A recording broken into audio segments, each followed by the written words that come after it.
At 8:14 in the morning on January 5, 1943, Lieutenant Red Cochran stood behind a 5-inch anti-aircraft gun on the cruiser USS Helena, watching 4 Japanese dive bombers pull away from their attack run. The bombers had already struck. One had scored a direct hit on the New Zealand light cruiser Achilles sailing alongside. The raid was over. The Japanese were leaving. Most gunners would have let them go. Cochran did not let them go. He ordered his gun crew to open fire on the retreating aircraft. It was almost a casual decision, an afterthought really. The bombers were already at extreme range, small dots shrinking against the morning sky over Guadalcanal. Hitting them with conventional anti-aircraft fire would require either incredible luck or divine intervention. Cochran had neither.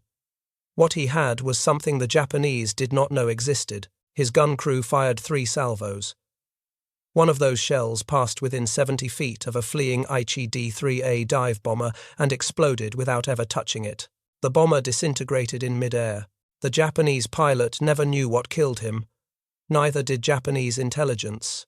Neither did most of the American sailors watching from nearby ships. They had just witnessed the combat debut of one of the most closely guarded secrets of the Second World War, a weapon so classified that its very existence was protected at the same level as the atomic bomb. It was called the proximity fuze, and it would change the nature of warfare forever. To understand why this small device mattered so much, you have to understand what anti-aircraft warfare looked like before it existed. On December 7, 1941, when Japanese aircraft attacked Pearl Harbor, American anti-aircraft gunners faced an impossible mathematical problem. To shoot down an airplane with a conventional artillery shell, you had to hit it directly, not near it, not close to it. You had to physically strike a moving target traveling at hundreds of miles per hour with a projectile you had fired seconds earlier. The odds were terrible.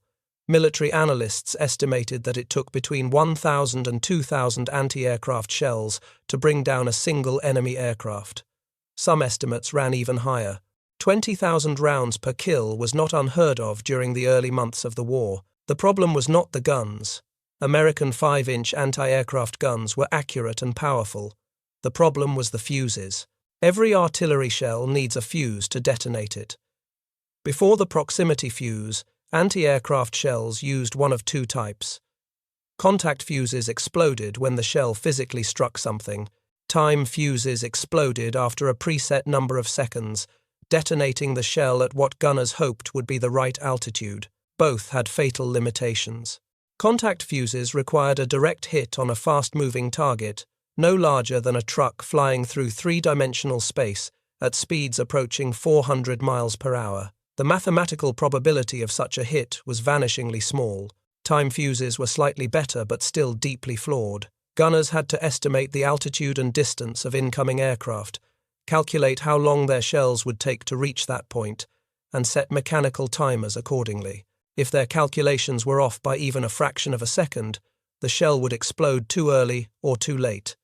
Either way, it would miss.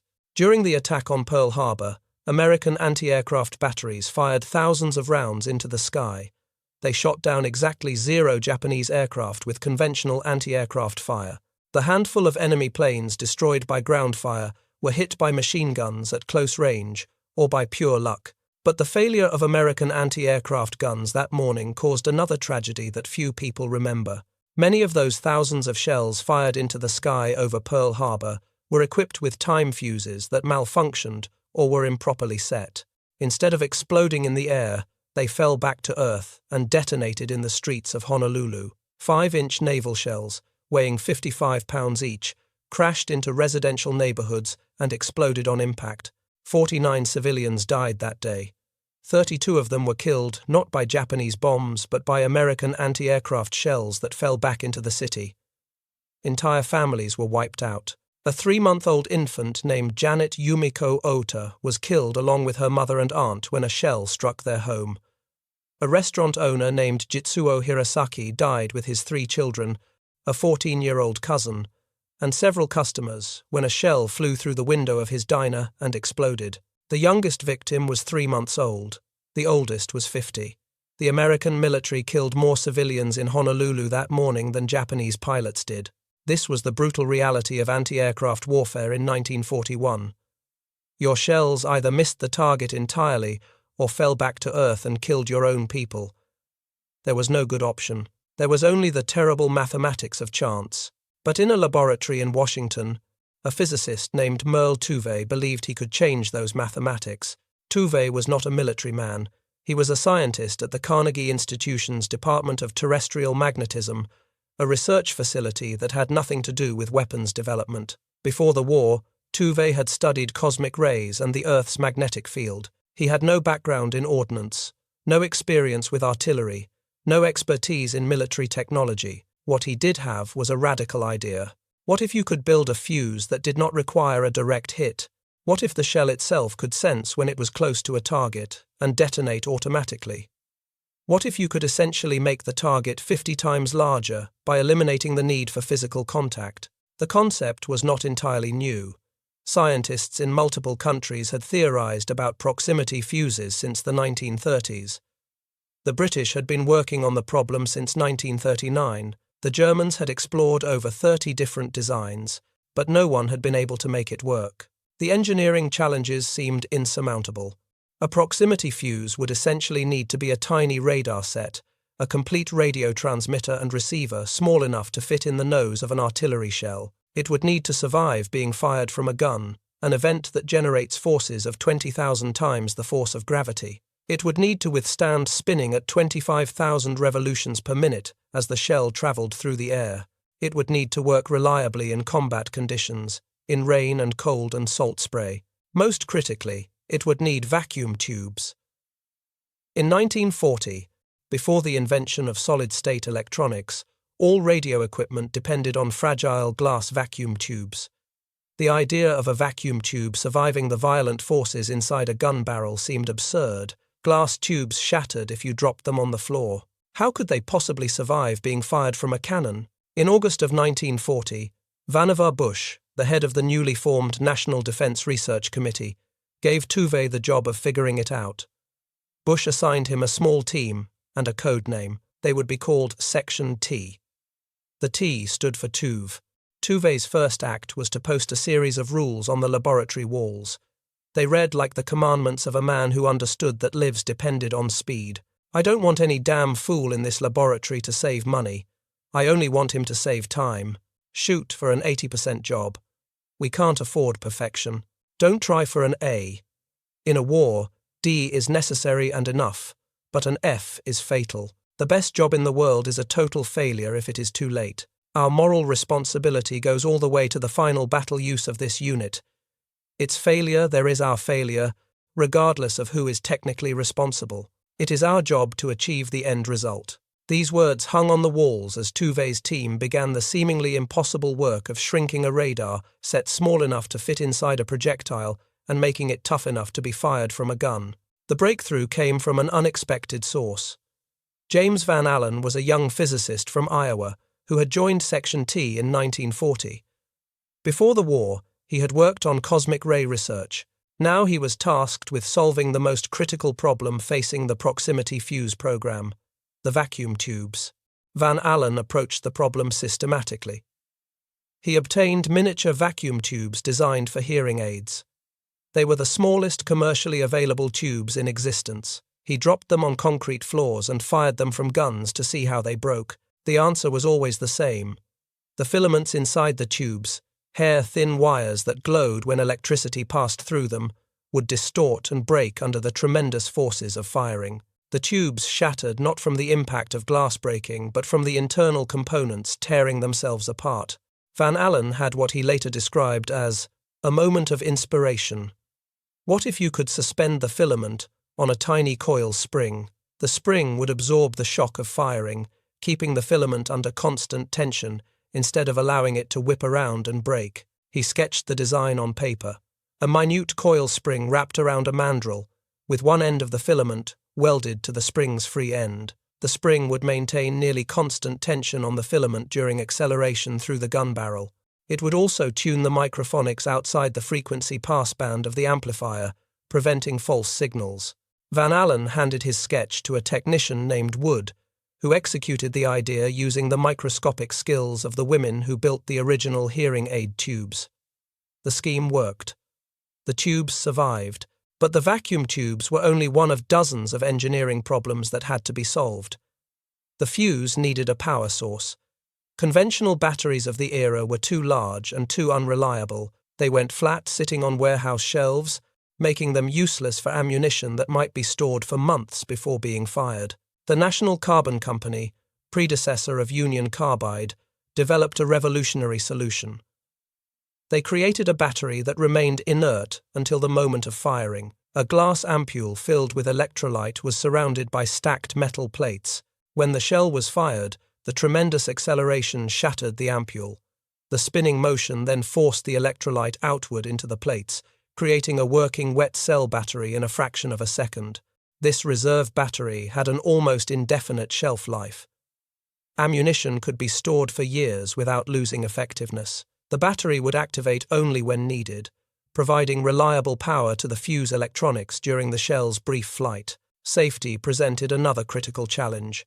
The fuse contained a detonator connected to the main explosive charge. If it activated prematurely, the shell could explode inside the gun barrel or immediately after leaving the muzzle, killing the gun crew and damaging the weapon. Engineers designed multiple safety mechanisms. The battery would not activate until several milliseconds after firing, ensuring the shell had traveled far from the gun before power reached the detonator circuit. The spinning motion of the shell was used to arm secondary safety devices. Intentionally misaligned components would only lock into firing position after the shell had spun up to full speed. Early testing revealed unexpected problems. The fuses sometimes detonated prematurely, exploding long before reaching their targets. Investigation revealed that the oscillator tubes were picking up interference from their own filaments. The double filament design originally used created beats between the two filaments, generating microphonic noise within the audio frequency passband of the amplifier. This noise could trigger false detonations. The solution required switching to a single filament oscillator tube. It was a small change, but it took months to identify the problem and implement the fix. Every such delay meant more American sailors dying under Japanese air attack. Testing was conducted at multiple sites across the country. The Naval Proving Ground at Dahlgren, Virginia hosted thousands of test firings over the Potomac River. Shells were fired at aircraft suspended between towers at a facility near Socorro, New Mexico. Kirtland Air Force Base conducted almost 50,000 test firings between 1942 and 1945. Each test revealed new problems to solve. Moisture infiltration caused circuit failures. Heat from the firing damaged components. The tremendous centrifugal forces of spinning distorted the antenna geometry. One by one, the engineers found solutions. They potted the electronics in wax and oil to equalize stresses. They strengthened mounting points. They refined the manufacturing tolerances until the fuses could survive conditions that would destroy any civilian electronic equipment. The Sylvania Electric Company proved essential to the program. Their expertise in miniature vacuum tube manufacturing, developed for the hearing aid industry, gave them unique capabilities. Sylvania established multiple production facilities specifically for proximity fuse components, including a plant in Ipswich, Massachusetts, where hundreds of women assembled the delicate tubes by hand. These women worked under extraordinary secrecy. They were searched entering and leaving the plant. They could not bring purses or personal items into the work area. Even the local police and fire departments were forbidden from entering the building. Many worked the entire war without knowing what they were making. Some thought they were building light bulb components. Others assumed it was some kind of radio equipment. One woman who worked at the Ipswich plant later described her experience. "We were told it was important war work," she said. "We were told lives depended on us doing it right, but we were not told what it was. Not until after the war ended did we learn we had been building the proximity fuse." The secrecy extended throughout the production chain. Over 2,000 suppliers and sub-suppliers contributed components, from powder manufacturers to machine shops. Most had no idea how their parts would be used. The compartmentalization was deliberate. If any single worker or company was captured or compromised, they could reveal nothing useful to the enemy. By late autumn of 1942, the first Section T radio proximity fuses were coming off the production line. Each fuse contained approximately 100 to 30 miniaturized electronic parts, including 5 of Van Allen's spring-loaded vacuum tubes. The entire assembly fit in the nose cone of a 5-inch naval shell. The fuse worked on a simple principle. A small radio transmitter inside the fuse continuously broadcast a signal using the shell's metal body as an antenna. When that signal bounced back from a nearby target, a receiver detected the reflection. As the shell approached the target, the reflected signal grew stronger. When it reached a predetermined threshold, typically around 70 feet from the target, the receiver triggered a thyrotron tube that acted as an electronic switch. This released electrical energy stored in a tiny capacitor, which set off a detonator, which exploded the main charge. The shell did not need to hit the target. It only needed to get close. A near miss became a kill. The Navy tested the new fuse in August of 1942 aboard the light cruiser USS Cleveland during its shakedown cruise in the Chesapeake Bay. The targets were 3 small pilotless drones under remote radio control. Operators made the drones perform evasive maneuvers, banking and diving to simulate enemy aircraft. The gunners brought down all 3 drones on the first day of testing. They used only 4 bursts of proximity-fused ammunition. The Navy cancelled the remainder of the scheduled 2-day test. There was nothing left to prove. Production began immediately. Crosley Corporation, RCA, Eastman Kodak, General Electric, and McQuay Norris all received contracts to manufacture the fuses. Eventually, over 100 American factories would participate in the program, employing thousands of workers, most of them women who assembled the delicate components by hand. The workers were not told what they were making. The proximity fuse program had a security classification equal to the Manhattan Project. Employees were searched when they entered and left the plants. They were forbidden from discussing their work with anyone, including family members. Many spent the entire war assembling tiny radio components without ever knowing their purpose. By the end of 1942, the Navy had 5,000 rounds of proximity-fused ammunition ready for combat.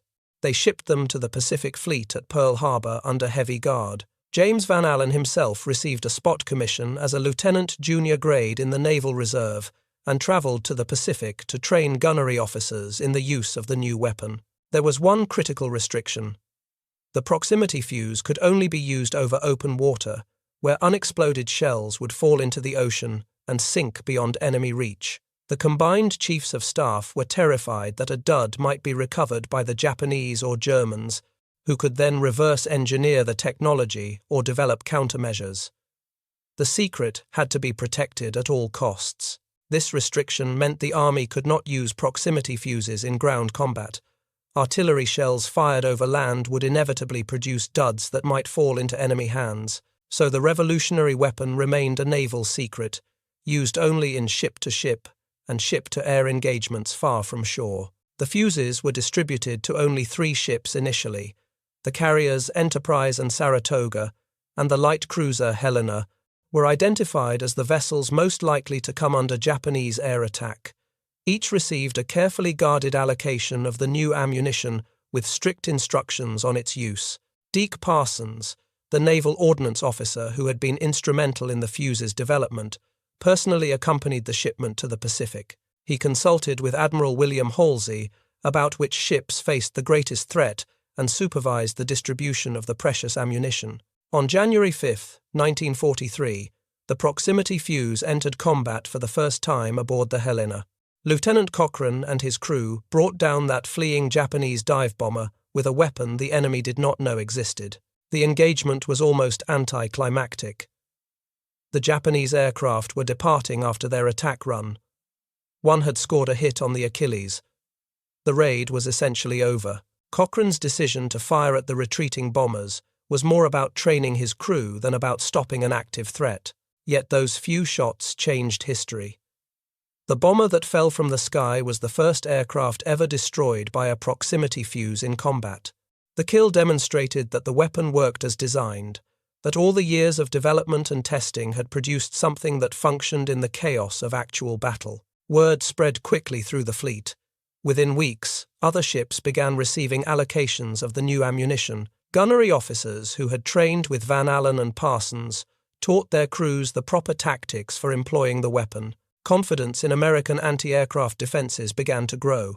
Over the following months, the results were dramatic. Before the proximity fuse, Navy gunners needed an average of 1,000 to 2,000 rounds to bring down a single enemy aircraft. With the new fuse, that number dropped to around 250 rounds per kill. Against kamikaze aircraft flying straight and level toward their targets, the improvement was even more dramatic. By 1943, although only about 25% of anti-aircraft ammunition issued to the fleet had proximity fuses, those shells accounted for approximately 50% of Japanese aircraft shot down by anti-aircraft fire.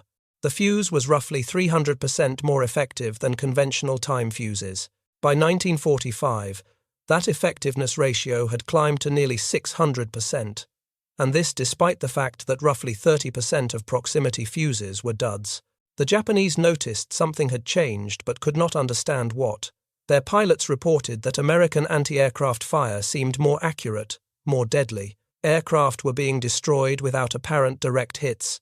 Intelligence officers examined wreckage from downed American shells but found nothing obviously different. The radio components inside the fuses looked like ordinary electronic equipment. Without understanding the principle behind them, there was no way to develop countermeasures. Some historians believe the increasing lethality of American anti-aircraft fire contributed to Japan's decision to adopt kamikaze tactics.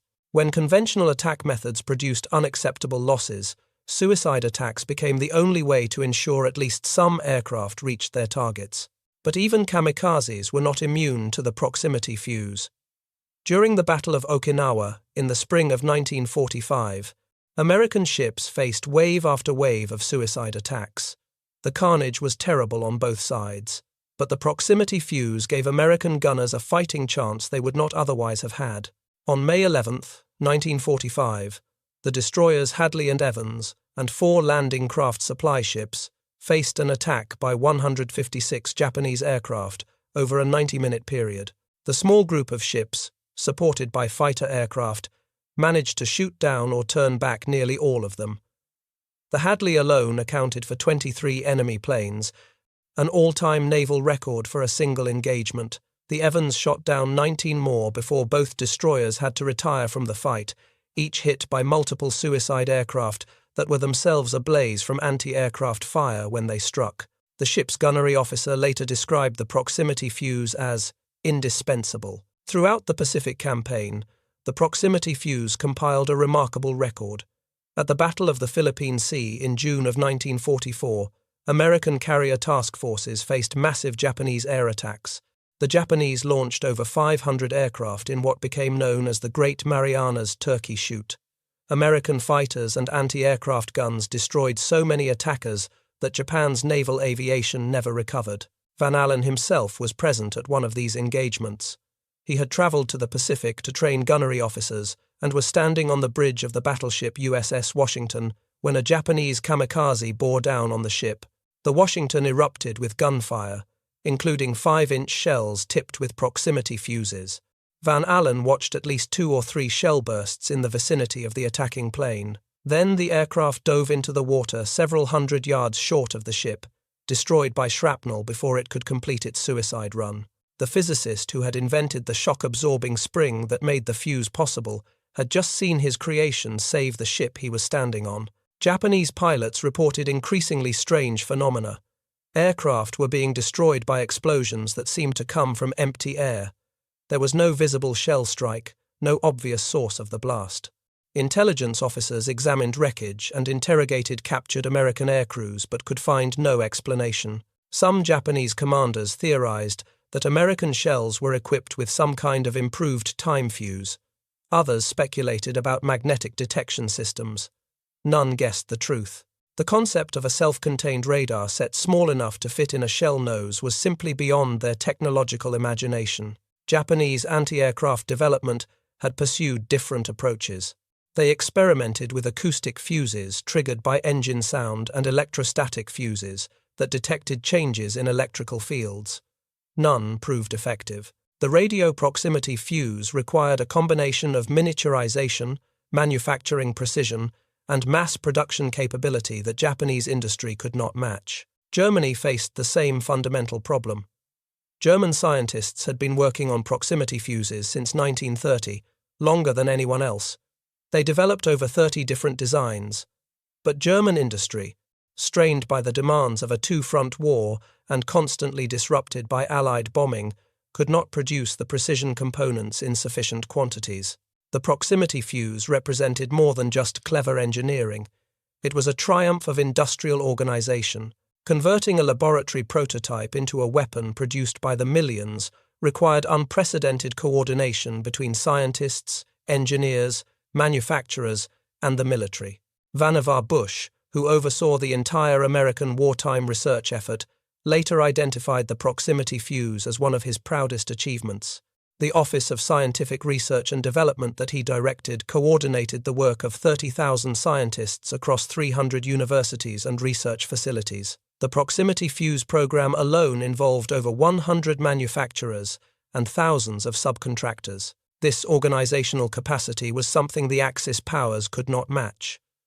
Germany had brilliant scientists and engineers, but they worked in isolated programs that often competed against each other for resources. Japan had skilled craftsmen who could build exquisite mechanical devices, but they lacked the mass production infrastructure to manufacture millions of precision electronic components. The proximity fuse was not just an American invention, it was an American industrial achievement, a demonstration of what coordinated scientific research and mass production could accomplish when properly organized and funded. Meanwhile, in Europe, the proximity fuse was about to have an even more dramatic impact. In June of 1944, 1 week after the D-Day landings in Normandy, Germany unleashed a new terror weapon against Britain. The V-1 flying bomb, known to the British as the Buzz Bomb or Doodlebug, was a small pilotless aircraft carrying an 1,800-pound warhead. Launched from sites along the French coast, the V-1s flew at speeds approaching 400 miles per hour at altitudes around 3,000 feet. They were too fast for most fighters and too small for conventional anti-aircraft guns. From June 13th through late August, the Germans launched approximately 9,300 V-1s against Britain, an average of 120 per day.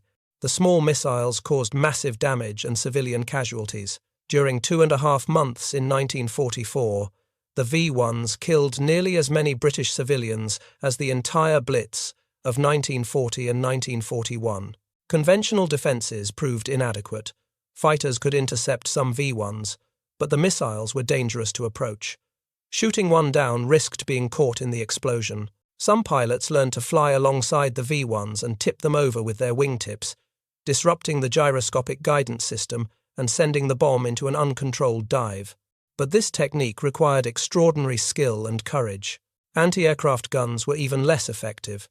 The V-1s flew at the edge of effective anti-aircraft range, and their small size and high speed made them nearly impossible to hit with time-fused shells. During the first week of the campaign, anti-aircraft batteries shooting at V-1s in the coastal gunbelt achieved only a 17% destruction rate. Thousands of shells were being fired for every missile destroyed. The combined chiefs of staff made a critical decision.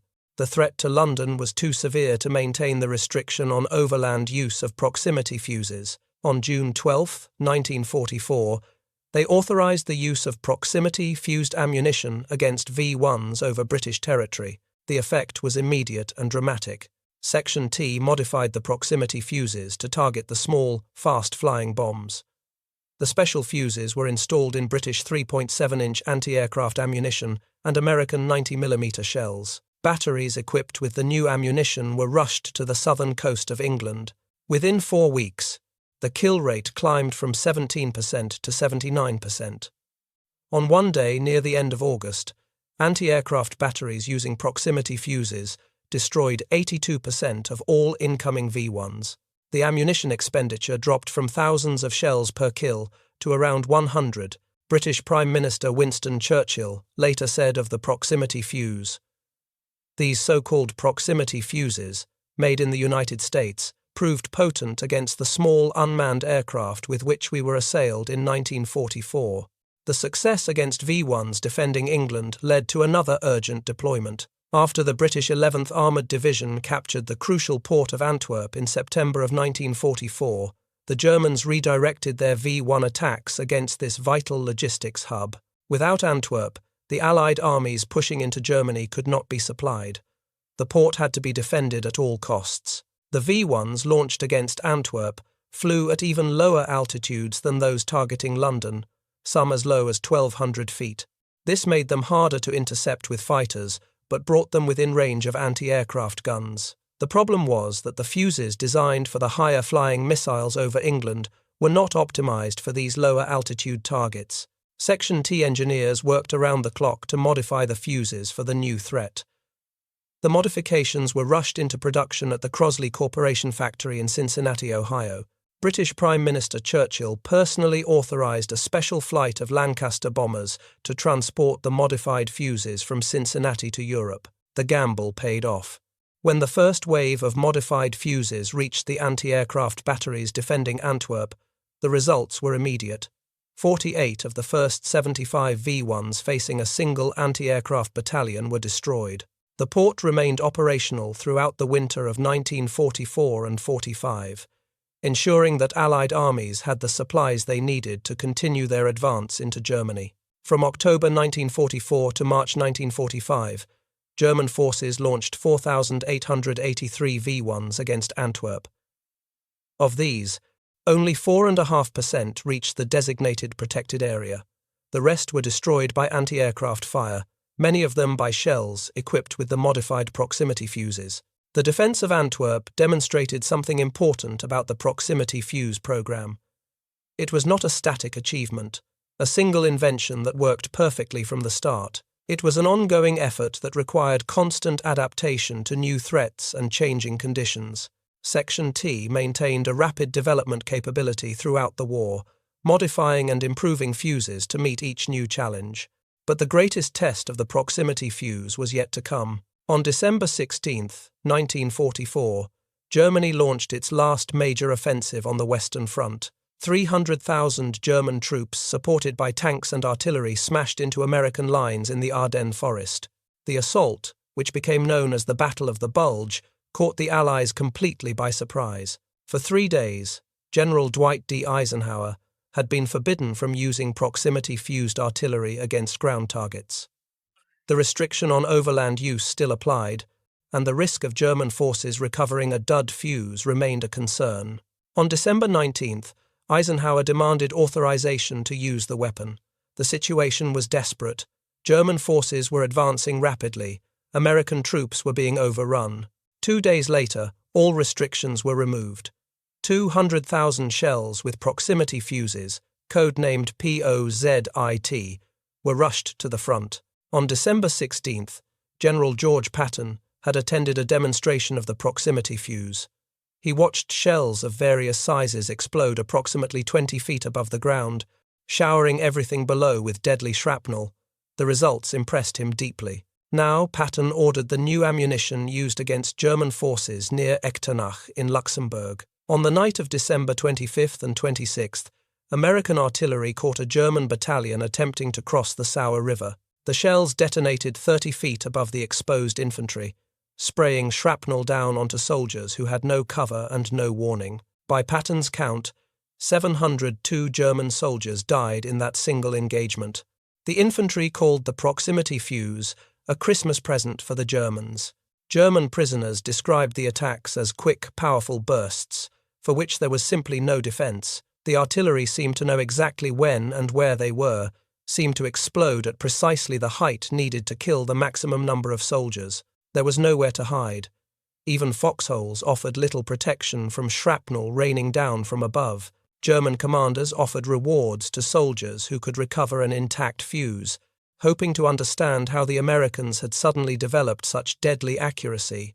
None were ever recovered. The fuses were designed to self-destruct if they failed to detonate on schedule, and the few duds that did survive impact buried themselves deep in the frozen ground. The psychological impact on German troops was severe. Soldiers who had survived years of combat found themselves facing a weapon they could not understand or defend against. Artillery that once provided seconds of warning, the whistle of incoming shells followed by explosion on impact, now seemed to detonate spontaneously in the air above their heads. There was no warning, no time to take cover. One captured German officer described the effect on troop morale. He said his men had lost confidence in their ability to survive in the open. Every movement between positions, every crossing of open ground, felt like stepping into an execution chamber. The artillery seemed to know exactly where they were and exactly when to explode. The German High Command attempted to analyze captured fragments of proximity-fused shells. They found electronic components but could not determine how they functioned. Some German scientists theorized that the Americans had developed some kind of infrared sensor. Others speculated about acoustic triggers. The true operating principle, a miniature radar sending and receiving radio signals, was never identified. This intelligence failure had strategic consequences. German forces could not develop countermeasures against a weapon they did not understand. Attempts to jam radio signals were ineffective because they did not know which frequencies to target. Efforts to develop decoys failed because they did not know what the fuses were detecting. The Battle of the Bulge marked a turning point not just in the war but in military technology. For the first time, an electronic smart weapon had been used on a massive scale in ground combat. The implications were profound. Artillery was no longer simply an area weapon, useful for suppressing enemy positions, but requiring direct hits to destroy hard targets. With proximity fuses, every shell became a precision weapon, lethal across a much larger area than conventional ammunition. After the battle, Patton wrote to Major General Levin H. Campbell, Jr., the Chief of Army Ordnance. His letter has become one of the most famous endorsements of any weapon in military history. The new shell with the funny fuse is devastating. We caught a German battalion which was trying to get across the Sauer River with a battalion concentration and killed by actual count 702. I think that when all armies get this shell, we will have to devise some new method of warfare. I am glad that you all thought of it first. Patton was right about needing new methods of warfare. The proximity fuse had fundamentally changed the mathematics of artillery combat. Soldiers could no longer assume they were safe in the open between explosions. Every shell was now deadly across a much larger area. Dispersal and concealment became essential survival tactics. Secretary of the Navy James Forrestal offered his own assessment. The proximity fuse has helped blaze the trail to Japan. Without the protection this ingenious device has given the surface ships of the fleet, our westward push could not have been so swift, and the cost in men and ships would have been immeasurably greater. By the end of the war, American factories had produced over 22 million proximity fuses at a cost of approximately $1 billion, roughly $15 billion in today's currency. The cost per fuse dropped from $732 in 1942 to just $18 by 1945, as mass production techniques were refined. The program remained classified throughout the war. Japanese and German soldiers died by the thousands without ever understanding what was killing them. It was not until September 20th, 1945, weeks after Japan's surrender, that the existence of the proximity fuse was revealed to the public. The scientists and engineers who created it received little public recognition. Merle Tuve returned to the Carnegie Institution after the war and resumed his research in geophysics. He never sought fame for his wartime work. James Van Allen went on to discover the radiation belts that bear his name, using instruments launched into space on early American satellites. He became one of the most celebrated scientists of the space age, but few people knew that his first great contribution had been a tiny spring inside a vacuum tube. The Applied Physics Laboratory at Johns Hopkins University, created specifically for the proximity fuse program, continued operating after the war and remains active today. It has developed numerous defense technologies over the decades, building on the foundation laid by Section T. The laboratory's creation itself was a remarkable story.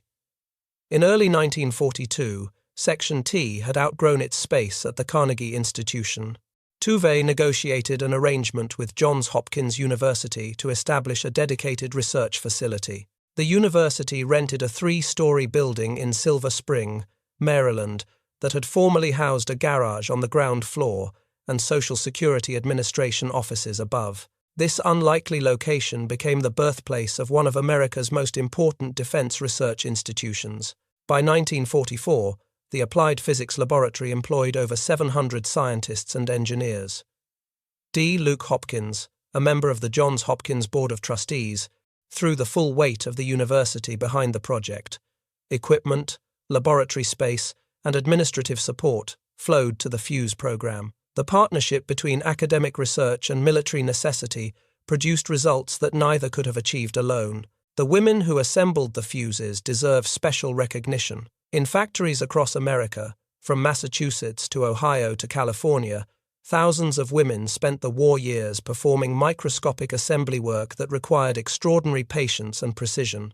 They wound tiny coils, mounted miniature vacuum tubes, and soldered connections so small they required magnifying glasses to see. Many developed eye strain and repetitive stress injuries.